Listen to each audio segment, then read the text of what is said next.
नमस्कार,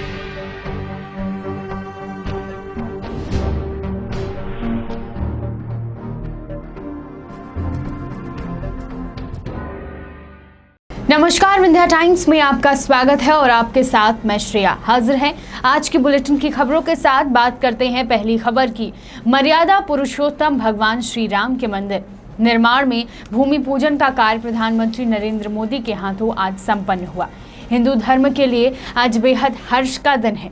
तो इस मामले पर प्रतिक्रिया व्यक्त करते हुए रीवा विधायक राजेंद्र शुक्ल ने कहा कि रामलला हम आएंगे, मंदिर वहीं बनाएंगे का नारा कई वर्षों से हम लोग सुनते आ रहे हैं। वहीं राम मंदिर के लिए कई राम भक्तों ने शहादत भी दी है। आज ईश्वर की कृपा से सपना साकार होता नजर आ रहा है। जब राम मंदिर का मामला न्यायालय में रखा गया तो सही तरीके से न्यायालय ने फैसला सुनाया और लोगों ने जमकर स्वागत भी किया। भारत के प्रधानमंत्री नरेंद्र मोदी ने भूमि पूजन कर राम मंदिर निर्माण की शुरुआत की। वहीं पूर्व मंत्री ने कहा कि हिंदू और मुसलमान भी राम मंदिर के भूमि पूजन से खुश हैं। राम मंदिर अयोध्या में नहीं बनेगा तो कहां बनेगा। हिंदुओं का बहुत बड़ा राम मंदिर तीर्थ बन गया है। अब इससे बड़ा ऐतिहासिक क्षण भारत के लिए दूसरा नहीं हो सकता। रामलला हम आएंगे, मंदिर वहीं बनाएंगे का नारा कितने वर्षों से हम लोग सुन रहे हैं। कितने लोगों ने अपनी शहादत दी है इस काम के लिए, पीढ़ियाँ खप गई हैं और आज वो ईश्वर की कृपा से सपना साकार हुआ।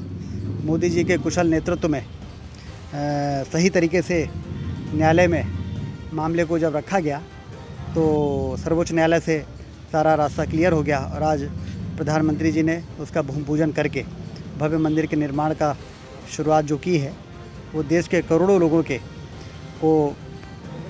अंदर आनंद की लहर पूरे देश में फैल गई है। आज पूरे देश का वातावरण ही अलग है और सामाजिक सौहार्द जो हम लोग चाहते हैं, गंगा जमुनी संस्कृति चाहते हैं, मुझे तो बड़ी खुशी है कि मुसलमान भाई भी खुश हैं कि इतना अच्छा निर्णय हुआ है कि उसमें अनावश्यक रूप से राजनीति के माध्यम से मामले को इतने लंबे समय तक उलझाया गया। हिंदू और मुसलमान सभी ये चाहते थे कि भगवान राम का मंदिर अयोध्या में नहीं बनेगा तो कहाँ बनेगा। जिस तरह से मक्का मदीना मुस्लिम बंधुओं का तीर्थ है, वैसे ही हिंदू समाज का सनातन परंपरा संस्कृति का सबसे बड़ा जो केंद्र है वो अयोध्या है। तो वहाँ पे मंदिर के निर्माण में तमाम तरह की जो परेशानी और देरी थी उससे देश की जनता बहुत व्यथित थी, दुखी थी और आज जब उसका रास्ता क्लियर होकर भूमि पूजन हो गया तो खुशी का माहौल है। कांग्रेस पार्टी भी राम राम जपने लगी है, क्या कहना चाहेंगे? अब वो आपके सवाल से ही समझ में आ रहा है कि वो भी जपने लगी। मतलब पहले वो लोग अड़ंगे करते थे और अब जब उन्होंने देखा कि सब रास्ता। अयोध्या में राम जन्मभूमि मंदिर के निर्माण के लिए आज भूमि पूजन संपन्न हुआ। भूमि पूजन विधिवत प्रधानमंत्री नरेंद्र मोदी के हाथों कराया गया।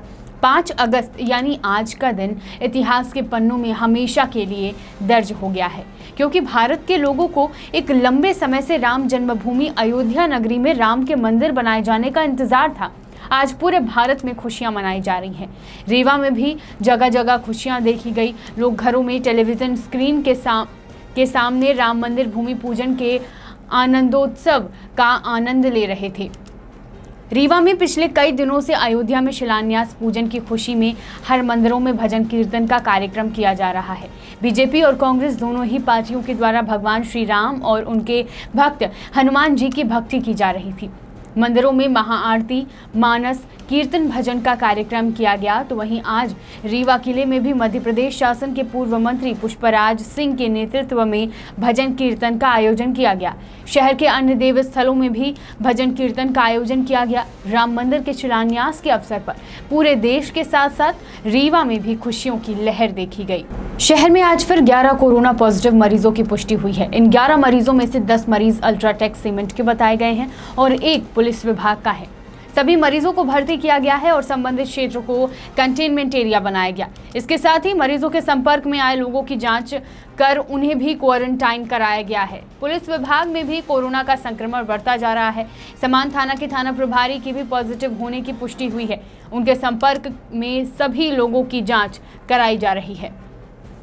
रीवा पुलिस अधीक्षक राकेश कुमार सिंह के निर्देशानुसार रीवा पुलिस इन दिनों नशे के उपयोग की जाने वाली सामग्री सहित नशीली पदार्थ की बिक्री करने वाले तस्करों के खिलाफ ताबड़तोड़ कार्रवाई करती नजर आ रही है। एक बार फिर शहर के कोतवाली थाना प्रभारी ओमकार तिवारी ने थाने के स्टाफ के साथ घेराबंदी कर 70 पेटी अवैध देशी शराब का जखीरा पकड़ा है। कोतवाली पुलिस को मुखबिर के द्वारा सूचना मिली कि शेषमणि पटेल नाम का व्यक्ति टेंट का कारोबार करता था और साथ में अवैध शराब की बिक्री भी करता था। सूचना मिलने पर पुलिस ने तत्काल पहुंचकर काफी मात्रा में अवैध शराब को अपनी गिरफ्त में लिया है।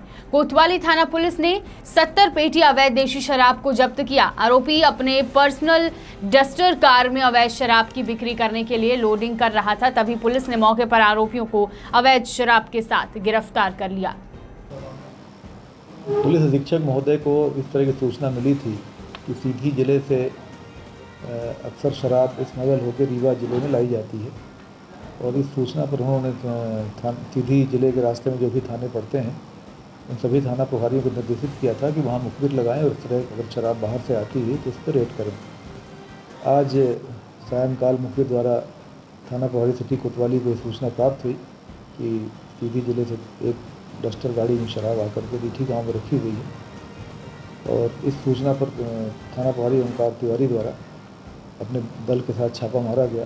तो शेषमणि पटेल उर्फ शेट्टी निवासी रीठी के घर में शटर के अंदर एक डस्टर गाड़ी खड़ी थी और उस डस्टर गाड़ी में लगभग 45 पेटी देशी शराब उसमें रखी हुई थी और डस्टर गाड़ी के बगल में 25 पेटी शराब रखी हुई थी। तो इस तरह शेषमणि के घर में जो है 70 पेटी शराब मिली है और उनके विरुद्ध जो है धारा 34(2) आबकारी एक्ट के तहत प्रकरण पंजीबद्ध किया गया है। ये जो पेटियां जो मिली हैं उनमें जो स्लिप लगी हुई है वो सीधी जिले की है। इससे प्रतीत होता है कि ये जो शराब जो है वेयर हाउस द्वारा सीधी जिले को आवंटित की गई थी और सीधी जिले से स्मगल होकर आई है। रीवा संभाग के प्रतिष्ठित ठाकुर रणमत सिंह महाविद्यालय जन भागीदारी समिति के अतिथि विद्वान कोरोना काल में बेहद परेशान हैं। अतिथि विद्वानों का आरोप है कि प्रदेश सरकार के द्वारा अतिथि विद्वानों को नौकरी में रखने का आदेश दिया गया है, लेकिन महाविद्यालय प्रशासन के द्वारा उनकी एक बात नहीं सुनी जा रही है और इस कोरोना काल में अतिथि विद्वानों को वेतन के नाम पर एक भी रुपए नहीं दिया गया है और जो मानदेय अतिथि विद्वानों को दिया जाता है वह भी बंद है।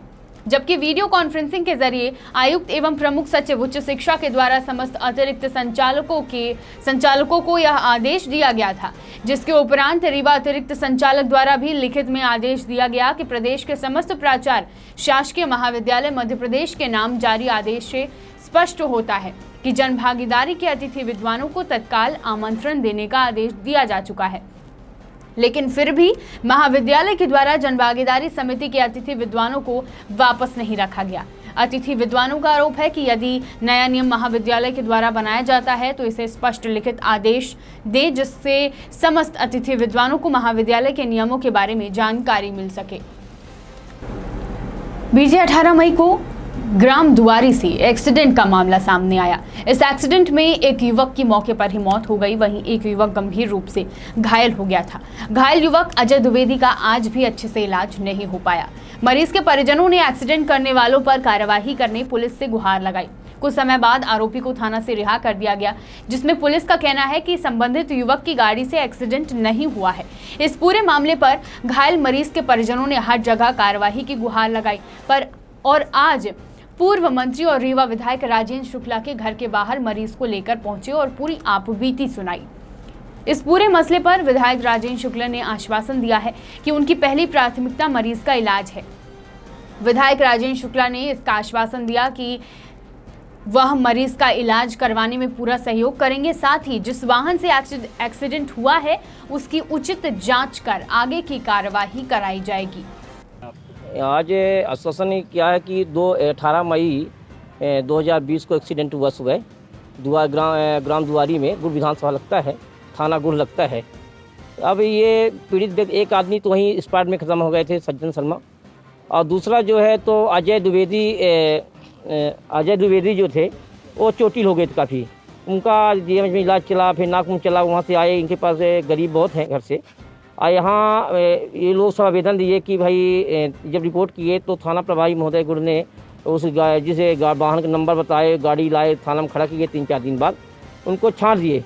छानने के बाद जब वहाँ आईजी के यहाँ आवेदन दिए गए, एसपी के यहाँ दिया गया आवेदन, आश्वासन मिला सांसद महोदय जी के यहाँ। अब ये लगा कि यहाँ सरकार तो भारतीय जनता पार्टी की है और हम माननीय यहाँ पूर्व मंत्री और वर्तमान विधायक सम्मानीय राजेंद्र शुक्ला जी के यहाँ हम लोग आए, इस आशा से आए हैं कि आज यहीं हम लोग फैसला करके जाएंगे, यहीं न्याय गुहार लगाएंगे और यहीं जो है तो इसी आए थे हम लोग। तो मंत्री जी, सम्मानीय मंत्री जी आए और उन्होंने हम लोगों का बराबर उन्होंने मांग को सुना, हम लोगों विचारों को सुना। उन्होंने एक आश्वासन दिया है कि हम जो है तो इनका हम तत्काल इलाज कराएंगे अजय द्विवेदी का, और जो वाहन से अगर एक्सीडेंट हुआ है उसको जांच करके उसमें उसके खिलाफ मामला पंजीबद्ध कराएंगे।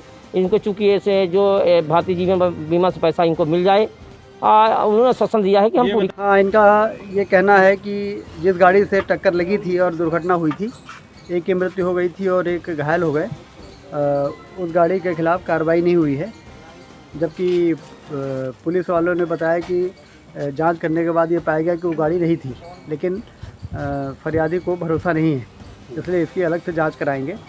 क्योंकि यदि गाड़ी का पता चल जाएगा तो इंश्योरेंस गाड़ी का रहता है, तो थर्ड पार्टी इंश्योरेंस में जो मृतक हैं उनको भी मदद मिलेगी और इनको भी मदद मिलेगी।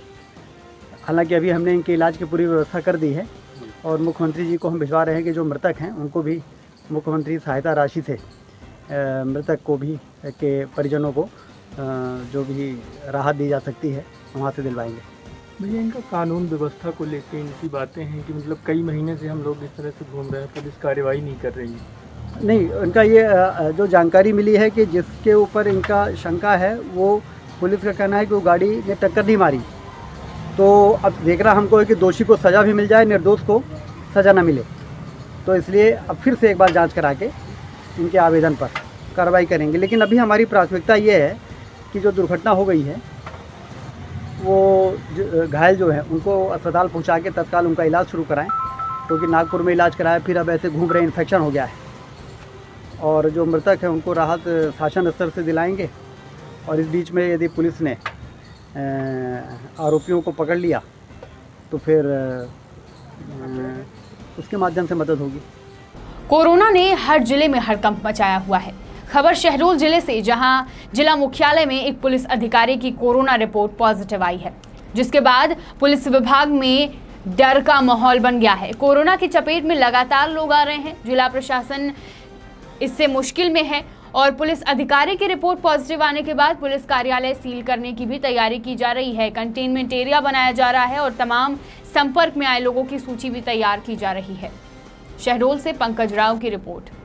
कोरोना काल में जहां पूरा देश महामारी से जूझ रहा है, वहीं वर्षों से चल रहा अयोध्या राम मंदिर का निर्माण कार्य जो लगातार विरोध में रहा, वहीं आज रामलला का मंदिर निर्माण की पहली ईंट देश के प्रधानमंत्री ने अयोध्या में रखी।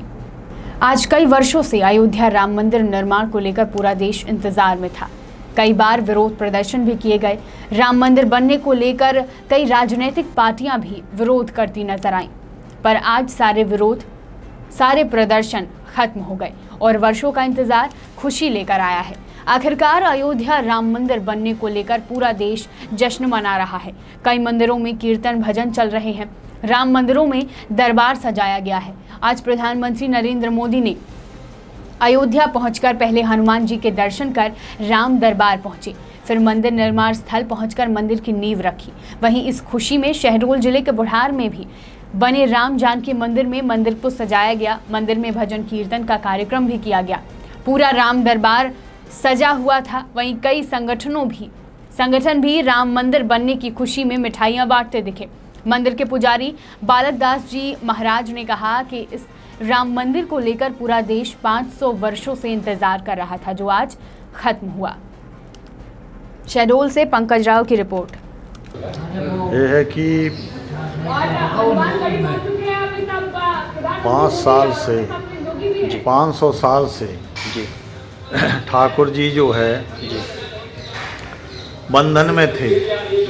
ठाकुर जी की ऐसी कृपा प्रेरणा हुई कि वो जो है हमारे श्री मोदी जी ने सबके सहयोग से सबसे मिलके सब पार्टियों को सहयोग लेकर के आज ठाकुर जी को बाहर कर दिया। आज उसका शिलान्यास उनके हाथों कर कमलों द्वारा होना है।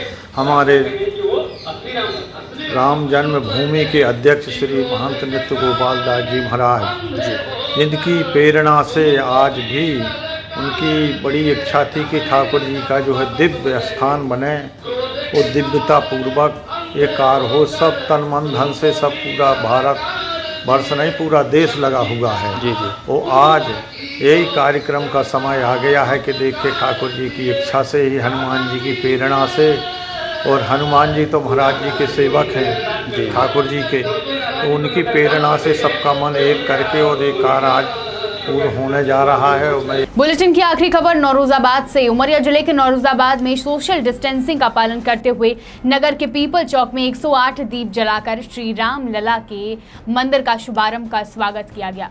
वर्षों से जिस क्षण का इंतजार था, उस क्षण के पूरे होने पर नगर के लोग खुशी मनाते नजर आए और सभी जय श्री राम के नारे लगाते हुए श्री राम के छाया चित्र के समीप दीप प्रज्वलित किया गया। नौरोजाबाद के पीपल चौक के स्थान पर पुरुषोत्तम श्री राम जी के मंदिर का शुभारंभ की खुशी में 108 दीप जलाकर मंदिर का शुभारंभ स्वागत किया गया। सभी ने शासन प्रशासन के आदेश अनुसार सामाजिक दूरियों का ध्यान रखा और सामाजिक दूरियां रखते हुए दीप प्रज्वलित किए। समाजसेवी अशोक तिवारी ने जानकारी देते हुए बताया कि आज रामलला मंदिर का शुभारंभ हुआ। यह हमारे जीवन का सबसे सौभाग्यपूर्ण दिन है। सैकड़ों वर्षों से विवाद में फंसे मंदिर एवं हमारे ऊपर की न जाने कितनी पीढ़ियां इस सुंदर अवसर को नहीं देख पाई, लेकिन उन्हीं सबके आशीर्वाद और शुभकामनाओं की वजह से हम अपने श्री राम मर्यादा पुरुषोत्तम श्री राम, हमारे आदर्श श्री राम के भव्य मंदिर का शुभारंभ हो गया है। सुनिश्चित है कि मर्यादा पुरुषोत्तम श्री राम के भव्य मंदिर की भव्यता का दर्शन आने वाले समय पर परिवार सहित होगा। यह जीवन का सबसे अनमोल दिन होगा। क्यों ना हम सब अपने घरों में आज 5 अगस्त को 5 दीप अपने घरों में जलाकर इस शुभकामना की श्री राम के चरणों पर अर्पित करें। इस कार्यक्रम में नगर के सभी गणमान्य नागरिक उपस्थित रहे। ये बोल थे समाज सेवी अशोक तिवारी के। नौरोजाबाद से संदीप तिवारी की रिपोर्ट। विंध्य की तमाम खबरों के साथ कल फिर हाजिर होंगे। देखते रहिए विंध्या टाइम्स। बहुत बहुत धन्यवाद।